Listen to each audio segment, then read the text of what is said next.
Eubank Jr. 116, 112. Good decision. Good decision. Yep. Hey, he did that. I will eat my words. He won that fight. Credit where it's due. Oh, his dad did show up. Yeah, Chris Eubank Sr. showed up. Yeah. He's a classy Yeah. man. Now, Conor Benn, man, just had really... He had poor IQ in this fight. That was disappointing. And then what was disappointing was you have a weight-drained, older fighter in front of you, and he out-hustles you down the stretch with no legs and no snap on his punches. That's what's the most disappointing for Conor Benn right now. He had a dead man in front of him the last 5 rounds, but Chris Eubank Jr. showed a lot of dog and a lot of grit. He wanted it. Credit to Chris Eubank Jr. I thought Conor Benn, with the youth and the weight drain on his side, was going to win this fight. And then Eubank Jr., who I criticized for being a poor man's Roy Jones, depending on his reflexes to get his head off the line and pull away from punches, he did it with a lot of savvy tonight and made Conor Benn swing and miss repeatedly. And again, to out-hustle him as the older man who's completely weight drained shows a lot of dog and determination by Chris Eubank Jr. Just a disappointing level of IQ, and then down the stretch, a little bit of disappointing level of dog in Conor Benn, letting the older weight drain guy out hustle him. Can't say it enough. Solid fight. I don't think either one of these guys is world champion. I love you, babe. Love you. Bye, babe. But they both showed a lot of heart in this fight.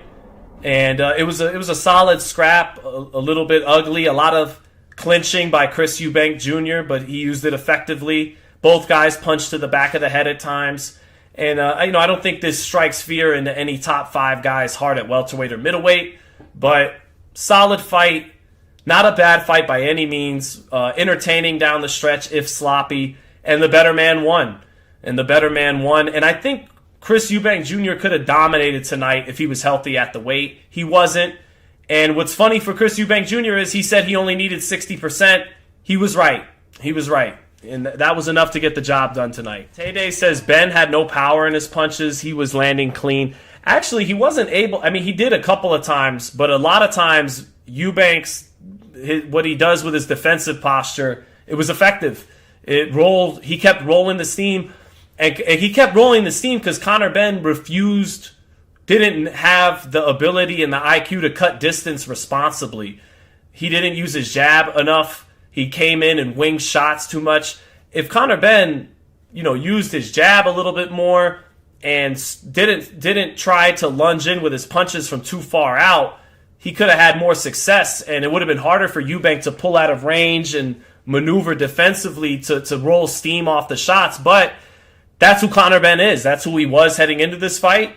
And Chris Eubank Jr., the savvier, better professional, beat him tonight. And just another few things I wanted to add on top. Upon further reflection in the last couple minutes, Chris Eubank Jr., from round 8 on, what he reminded me of in this fight was Roy Jones Jr. and Antonio Tarver, really specifically Antonio Tarver in the late rounds of the third Roy Jones fight, where Tarver just looked like a dead man, but Roy Jones couldn't take advantage of it in the 11th round. Eubank Jr. looked like a dead man in the last 5th rounds, but he kept punching. It didn't matter that there was no steam left on his punches. He just kept punching and punching and punching. Conor Benn was the guy who's younger and had more steam on his shots, but Eubank Jr. just took advantage of it and showed a lot of dog. And the jab was the most important punch for him in this fight. The jab was definitely what allowed him to use the most of his range and his height against Benn. That up jab has been money for Chris Eubank the last couple of fights. What I'll remember this fight the most for is the frustration on two sides. You had Chris Eubank Jr., who, if he was just strong and healthy at the weight in this fight, probably could have counterpunched Conor Benn with something early when he was being reckless and hurt him in a way he never truly hurt him up until maybe the 12th round of this fight. Frustrating on two sides. Chris Eubank Jr., if he's healthy at the weight, he stops Conor Benn.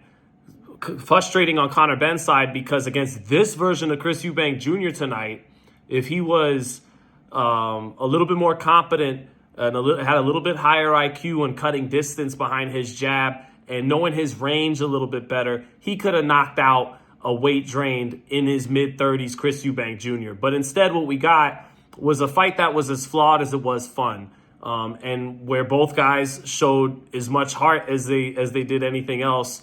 So fun fight, particularly if you love the domestic scene in the United Kingdom. That's all I got to add.